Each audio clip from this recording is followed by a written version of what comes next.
गरुड़ पुराण तृतीय अध्याय।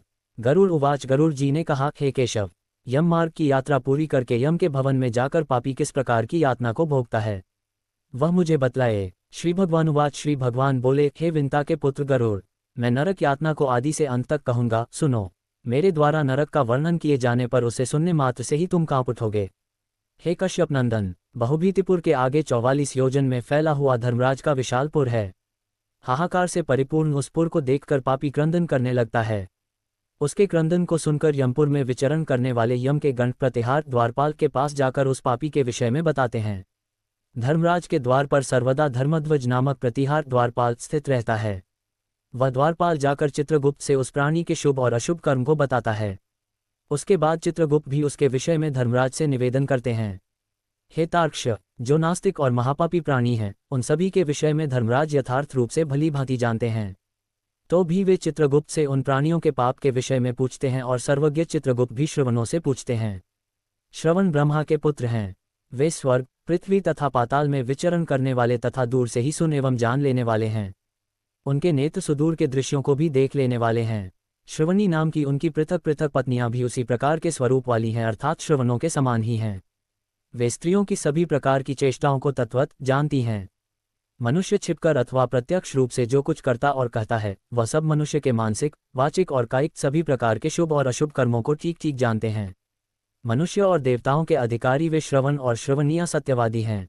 उनके पास शक्ति है जिसके बल पर वे मनुष्यकृत कर्मों को बतलाते हैं। व्रत, दान और सत्य वचन से जो मनुष्य उन्हें प्रसन्न करता है, उसके प्रति वे सौम्य तथा स्वर्ग और मोक्ष प्रदान करने वाले हो जाते हैं। वे सत्यवादी श्रवण पापियों के पाप कर्मों को जानकर धर्मराज के सम्मुख यथावत कह देने के कारण पापियों के लिए दुखदायी हो जाते हैं। सूर्य, चंद्रमा, वायु, अग्नि, आकाश, भूमि, जल, हृदय, यम, दिन, रात, दोनों संध्याएं और धर्म, ये सभी मनुष्य के वृतांत को जानते हैं। धर्मराज, चित्रगुप्त, श्रवण और सूर्य आदि मनुष्य के शरीर में स्थित सभी पाप और पुण्यों को पूर्णतया देखते हैं। इस प्रकार पापियों के पाप के विषय में सुनिश्चित जानकारी प्राप्त करके यम उन्हें बुलाकर अपना अत्यंत भयंकर रूप दिखाते हैं। वे पापी यम के भयंकर रूप को देखते हैं, जो हाथ में दंड लिए हुए, बहुत बड़ी काया वाले, भैंसे के ऊपर संस्थित, प्रलयकालीन मेघ के समान आवाज वाले, काजल के पर्वत के समान, बिजली की प्रभाव वाले, आयुधों के कारण भयंकर, 32 भुजाओं वाले, 3 योजन के लंबे चौड़े विस्तार वाले, बावली के समान गोल नेत्र वाले, बड़ी बड़ी दाढ़ों के कारण भयंकर मुख वाले, लाल लाल आंखों वाले और लंबी नाक वाले हैं।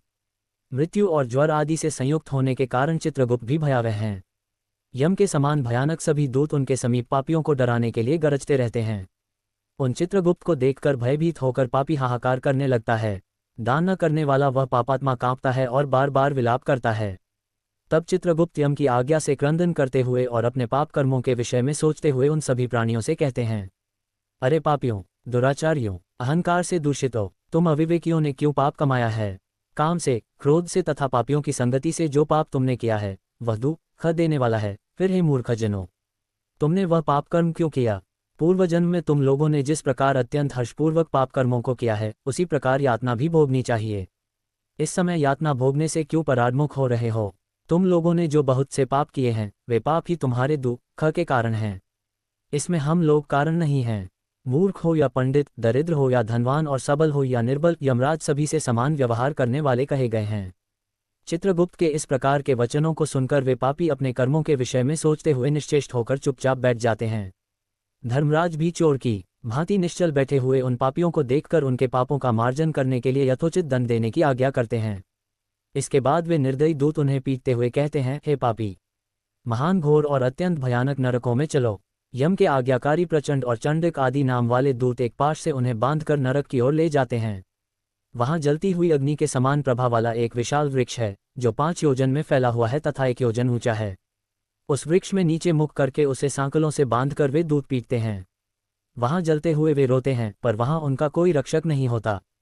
उसी शाल्मली वृक्ष में भूख और प्यास से पीड़ित तथा यमदूतों द्वारा पीटे जाते हुए अनेक पापी लटकते रहते हैं। वे आश्रयविहीन पापी अंजलि बांधकर, हे यमदूतों, मेरे अपराध को क्षमा कर दो, उन दूतों से निवेदन करते हैं।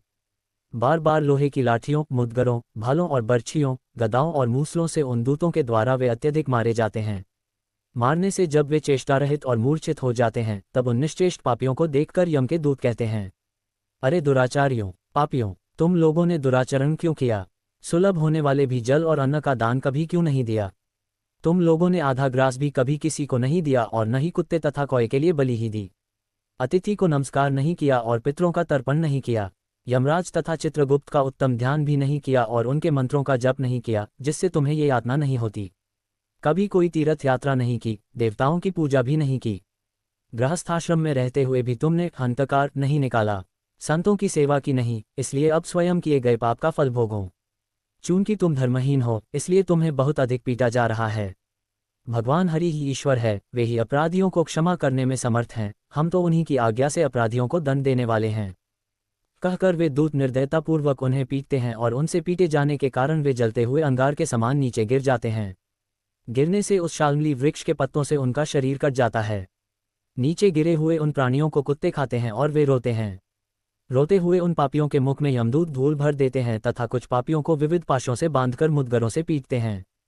कुछ पापी आरे से काष्ठ की भांति 2 टुकड़ों में किए जाते हैं और कुछ भूमि पर गिराकर कुल्हाड़ी से खंड खंड किए जाते हैं। कुछ को गड्ढे में आधा गाड़कर सिर में बाणों से भेदन किया जाता है। कुछ दूसरे पेरने वाले यंत्र में डालकर एक क्षुदंत गन्ने की भांति पेरे जाते हैं।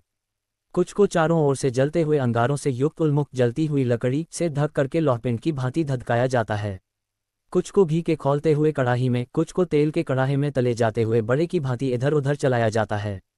किन्हीं को मतवाले गजेंद्रों के सम्मुख रास्ते में फेंक दिया जाता है, किन्हीं को हाथ और पैर बांधकर अधोमुख लटकाया जाता है, किन्हीं को कुएं में फेंका जाता है, किन्हीं को पर्वतों से गिराया जाता है। कुछ दूसरे कीड़ों से युक्त कुंडों में डुबो दिए जाते हैं, जहां वे कीड़ों के द्वारा व्यथित होते हैं। कुछ पापी वज्र के समान चोंच वाले बड़े बड़े कौओं, गीधों और मांसभोजी पक्षियों द्वारा शिरोदेश में, नेत्र में और मुख में चोंचों से आघात करके नोचे जाते हैं। कुछ दूसरे पापियों से ऋण को वापस करने की प्रार्थना करते हुए कहते हैं, मेरा धन दो, मेरा धन दो। यमलोक में मैंने तुम्हें देख लिया है, मेरा धन तुम ही ने लिया है। नरक में इस प्रकार विवाद करते हुए पापियों के अंगों से सर्जियों द्वारा मांस नोचकर यमदूत उन्हें देते हैं।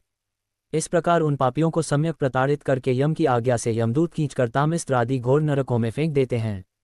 उस वृक्ष के समीप में ही बहुत दुखों से परिपूर्ण नरक है, जिनमें प्राप्त होने वाले महान दुखों का वर्णन वाणी से नहीं किया जा सकता। हे आकाशचारिण गरुड़, नरकों की संख्या 84 लाख है, उनमें से अत्यंत भयंकर और प्रमुख नरकों की संख्या 21 है। तामिस्त्र, लोहशंकु, महारौरव, शाल्मली, रौरव, कुडमल, कालसूत्रक, पुतिमृतिक, संघात, लोहितों, सविश, संप्रतापन, महानिरय, काकोल, संजीवन, महापथ, अवीची, अंधतामिस्त्र, कुंभीपाक, संप्रतापन तथा तपन, ये 21 नरक हैं। अनेक प्रकार के पापों का फल इनमें प्राप्त होता है और ये यम के दूतों से अधिष्ठित हैं। इन नरकों में गिरे हुए मूर्ख, पापी, अधर्मी जीव कल्पपर्यंत उन नरक यातनाओं को भोगते हैं। तामिस्त्र और अंधतामिस्त्र तथा रौरवादी नरकों की जो यातनाएं हैं, उन्हें स्त्री और पुरुष पारस्परिक संग से निर्मित कर भोगते हैं। इस प्रकार कुटुंब का भरण पोषण करने वाला अथवा केवल अपना पेट भरने वाला भी यहाँ कुटुंब और शरीर दोनों को छोड़कर मृत्यु के अनंतर इस प्रकार का फल भोगता है। प्राणियों के साथ द्रोह करके भरण पोषण किए गए अपने स्थूल शरीर को यहीं छोड़कर पाप कर्म रूपी पाथेय के साथ पापी अकेला ही अंधकारपूर्ण नरक में जाता है। जिसका द्रव्य चोरी चला गया है, व्यक्ति की भांति पापी पुरुष दैव से प्राप्त अधर्मपूर्वक कुटुंब पोषण के फल को नरक में आतुर होकर भोगता है। केवल अधर्म से कुटुंब के भरण पोषण के लिए प्रयत्नशील व्यक्ति अंधकार की पराकाष्ठा अंधतामिस्त्र नामक नरक में जाता है। मनुष्यलोक के नीचे नरकों की जितनी यातनाएं हैं, क्रमशः उनका भोग भोगते हुए वह पापी शुद्ध होकर पुनः इस मर्त्यलोक में जन्म पाता है। इस प्रकार गरुड़ पुराण के अंतर्गत सारोद्धार में यमयातना निरूपण नामक तीसरा अध्याय पूर्ण हुआ।